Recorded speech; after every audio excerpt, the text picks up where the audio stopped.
also want to express my sympathies to the family of those people who lost their lives within the precincts of Parliament.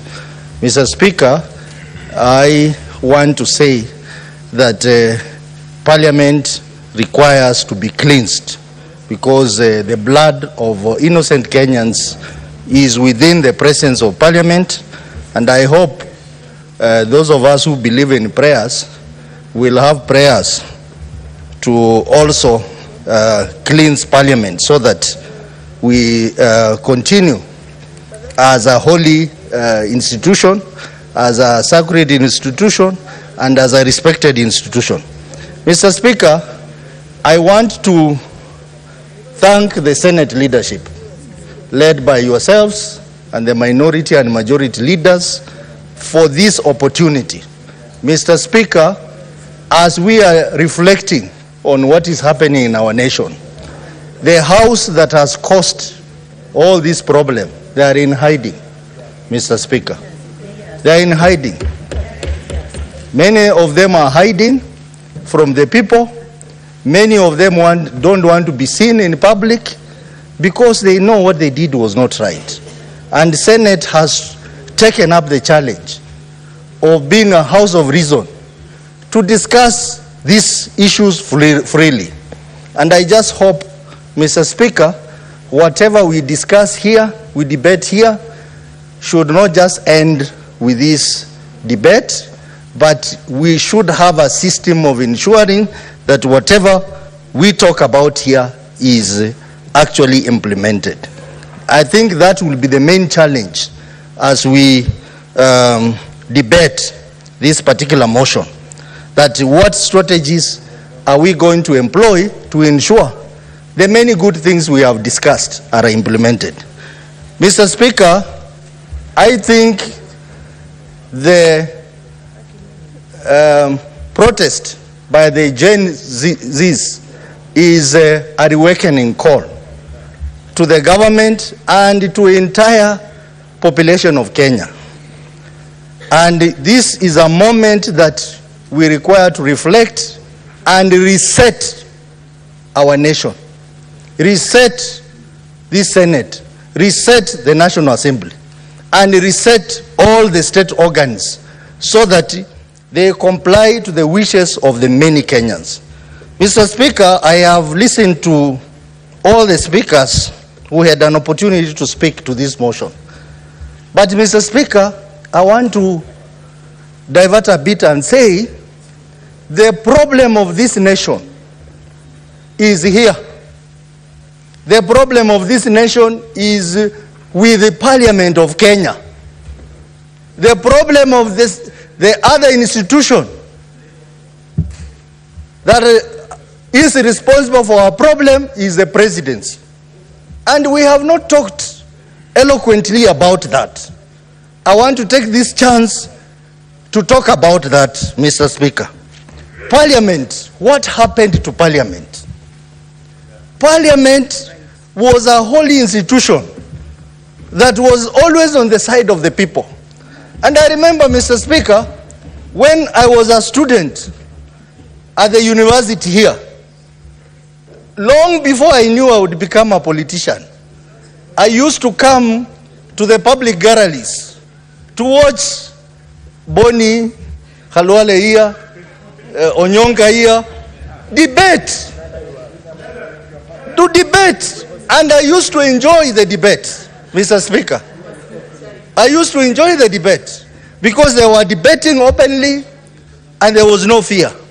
And they were there for the people of Kenya. But Parliament of Kenya, Mr. Speaker, and I'm not accusing anyone, we have descended. Parliamentary democracy has descended in this country. When we talk about all the omissions that we have talked about, someone listening to us will ask, what have you people done? All this has happened under your watch. What have you done? When we say the IG should be removed from office, what has Parliament done? That is National Assembly and the Senate. So we stand to be blamed by Kenyans.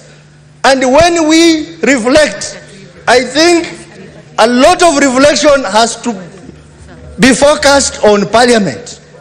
Mr. Speaker, we have allowed Parliament to be an appendage of the state. We have allowed Parliament to be an appendage of state.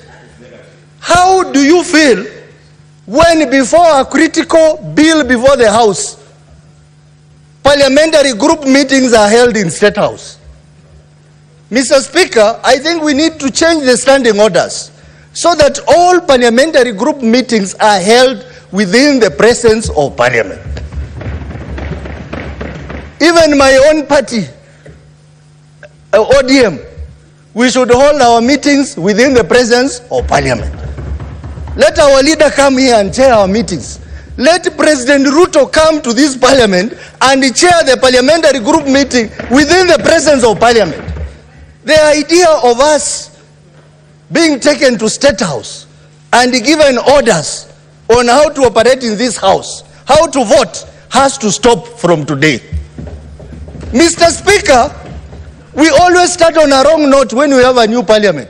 That even our own leadership for parliamentary committees and especially departmental committees, it is decided in State House. And our own secretariats here in Parliament just facilitates that. We need to ensure parliamentary democracy comes back so that let the members of the committee freely elect their leader.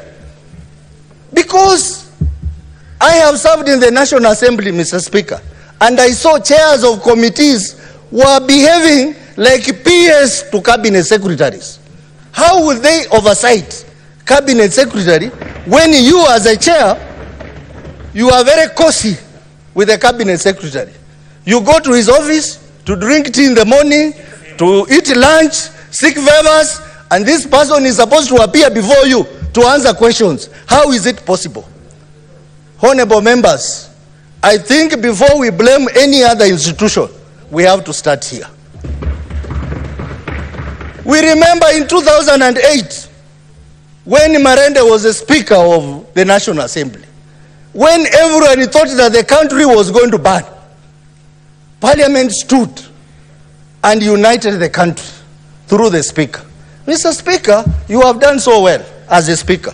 But I'm sorry, the Speaker of the National Assembly has let us down. Because you cannot be a Speaker of the National Assembly and then over the weekend you put on party colors. To go to meetings, political meetings, make political statements. I'm the kingpin of the Luhya. I am the party leader of this party. We need to have speakers who are impartial, who are independent, Senator, so that they can lead us on the way. Honorable Wakoli, my friend, we are reflecting. Allow us to reflect. Just take a second. Allow us to reflect. Allow us to reflect. Allow us to reflect. Order, Honorable Senator. I am saying this. Senator Osotsi, just take a seat. Honorable Senators, we have started so well.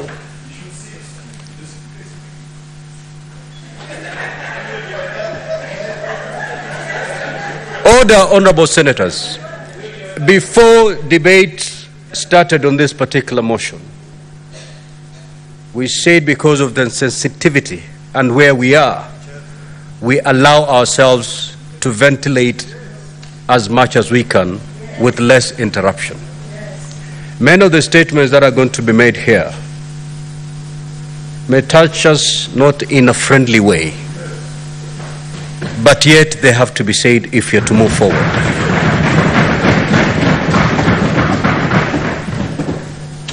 So, honorable senators, if we have to move forward, we need to face each other and speak the truth.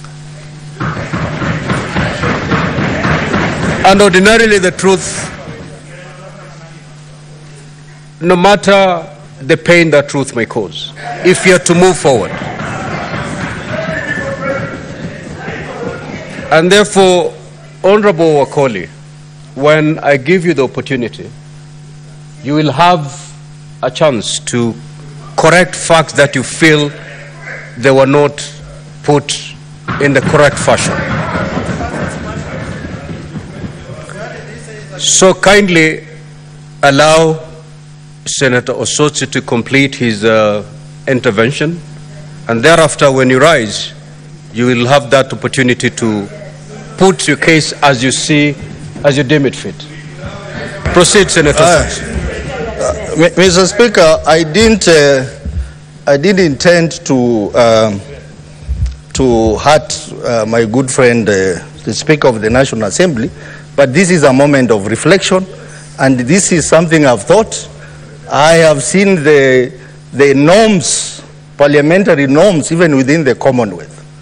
And it may not be there in the Constitution that the Speaker has to be aligned in some manner, but the norms, the global norms are there. And for us to ensure Parliament is respected, let us have the people who preside over the House, in this case the speakers, not be involved in active politicking over the weekend.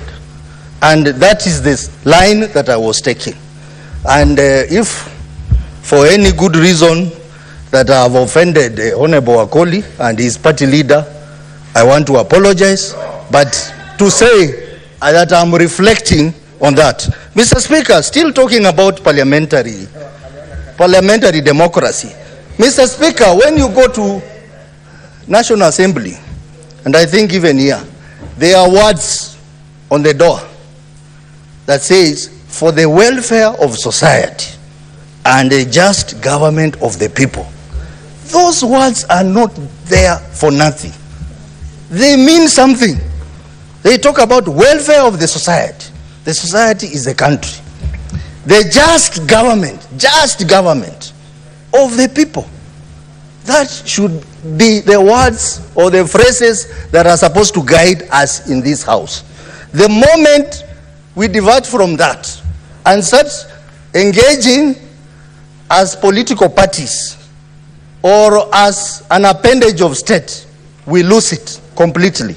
So I think for me, that would be an important thing. Mr. Speaker, this House has done public participation. But public participation in this country means nothing, Mr. Speaker. They did public participation over housing bill. They did public participation over the first, the finance bill 2023, and even the recent one, finance 2023-24. But the views of Kenyans were not factored in the final report that was presented to the National Assembly. Mr. Speaker, these are the things that annoy the people and make us look bad. So even as we are reflecting, I hope that we will have a committee or we'll have some people sitting down and discussing how do we reset Parliament to be what it was and not what we are having now. So, Mr. Speaker, I started by saying that the problem is here, and that is why I'm addressing Parliament. Now let me go to the presidency. Let me go to the presidency, which is the second problem. Mr. Speaker, the presidency must understand that they are in power. They are no longer campaigning. We know they gave us promises. Some of those promises have not been implemented. Kenyans are patient. They are waiting. But don't continue giving promise after promise.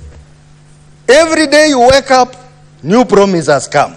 And sometimes those promises are not consistent. They are not consistent. And Kenyans now, when the Kenyans start having doubt in their leader, when their leader speaks and they say, we know he's not going to say the truth, then we have a problem. So my view is that the presidency needs to understand, and this is what Honorable Khalwale said, there are many institutions that can talk on behalf of the president in government. He doesn't have to talk on everything. He doesn't have to appear all over. President Kibaki led this country from his home. I have met 3 ministers in President Kibaki's government who tell me that in the 10 years that Kibaki was a president, he only called them twice. He only engaged ministers when they go to the cabinet and when you are presenting a memo. But outside that, he would not call you easily. So we have a problem. And I hope the president is listening to me. That Mr. President, you need to change. And the earlier you change, the better. Talk less, appear less in public, and manage your promises. And that way, Kenya, we will not have this problem. Court orders must be obeyed. I mean, when you tell us that mambo matatu, and you threaten people, you don't obey court orders, we have a problem as a country. When you engage the country at an international level in agreements that hurt the people of Kenya, we have a problem. Because the constitution is very clear. Treaties must involve parliament. They must go through parliament, Mr. Speaker. That is not happening now. So, Mr. President, wherever you are, if you are listening to me as a leader elected by the people of Vihiga, I want to tell you, Mr. President, even as we reflect as a Senate, we also want you to reflect. And members have talked about changing government. I want to say, Mr. President, I think the first thing you need to do, assent to the IBC bill that is before you. The National Assembly has processed the bill. The Senate has processed the bill. The Speaker now has given a report from the National Assembly. The next thing, this evening, Mr. President, sign the IBC into law so that we start having an IBC in place. Mr. Speaker, overhaul of the cabinet. Most of the cabinet members are incompetent. Cabinet secretaries, most of them are incompetent. They are very incompetent. Today, you will hear a cabinet secretary making a pronunciation on a matter that is touching on another ministry. And you wonder, is this government not coordinating? The matter of reduction of government ministry, I think is logical. The number of principal secretaries is actually bloated. And I think it's important for the numbers to be reduced. Mr. Speaker, on another topic of budget making. Mr. Speaker, we know the President has written back to the National Assembly, referring back the finance bill. But if you read Article 115, it talks about Parliament. It talks about Parliament. We have been kicked out of the process of budget making as a Senate. Unconstitutionally. And Senator Umtata has this matter in court. If you read the Constitution, it's very clear that Parliament includes both the Senate and the National Assembly. That referral of Article 115 talks about Parliament. As a demonstration of good faith, Mr. President, retract your referral to the National Assembly and send it to both houses, the Senate and the National Assembly. Because that is what the Constitution says. And even in budget making process, Article 249(3) talks about Parliament shall allocate adequate funds to enable each commission and independent offices to operate. Why have we overlooked this? When you insist on Article 109(5) that talks about introduction of the bill in the National Assembly, that is just introducing. Article 109(3) talks about considered, and considered appears in many parts of the Constitution.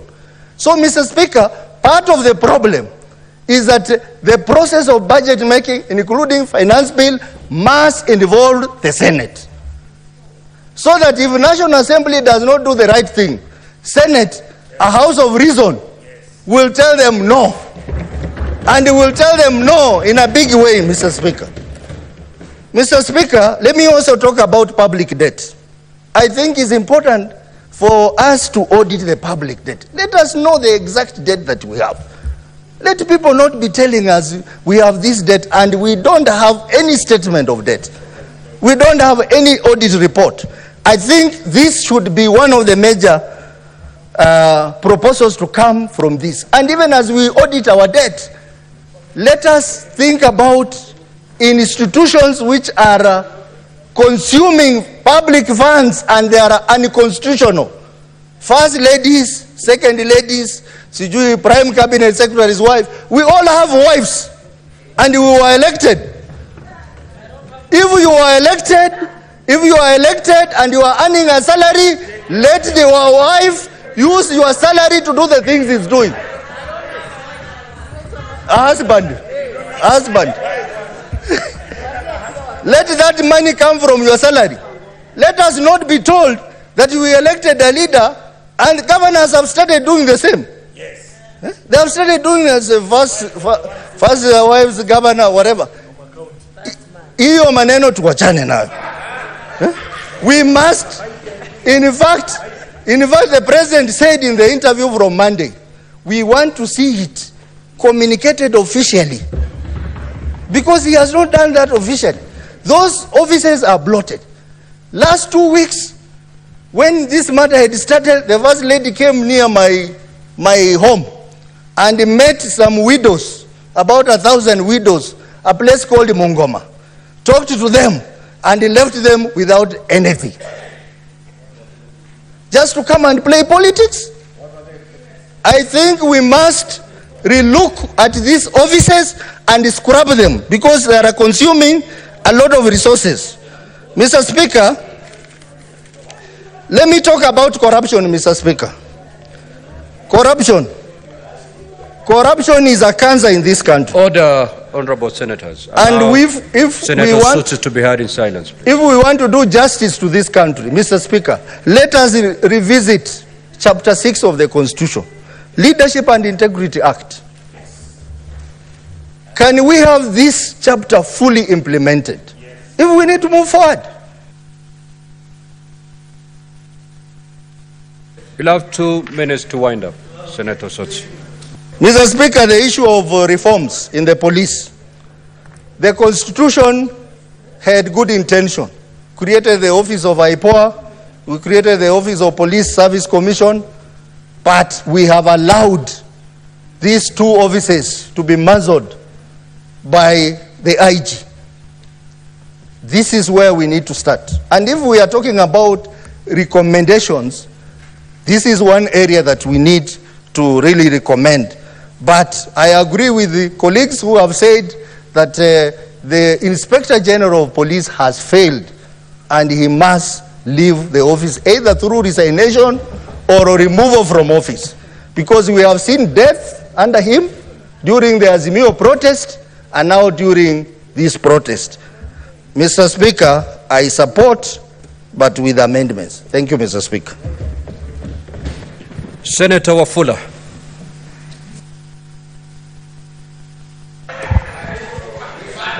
Asante Mheshimiwa Spika kwa nafasi hii, ili vile vile nipeane rambirambi na pole kwa familia zilizopoteza wapenzi wanao katika purukushani iliyokuwa katika mji mkuu wa Kenya na viunga vyake pembe mbalimbali za nchi ya Kenya. Mheshimiwa Spika, vile vile nikushukuru kwa kujaribu kudhibiti mawimbi katika jumba la Senate. Licha ya kupeana mwelekeo, Mheshimiwa Spika, lazima sisi kama jumba la Senate tuweze kujadili kinagaubaga yale ambayo yanahusu wa Kenya katika awamu hii ya jumba la Senate. Mheshimiwa Spika, katika jumba hili kuna vitengo mbali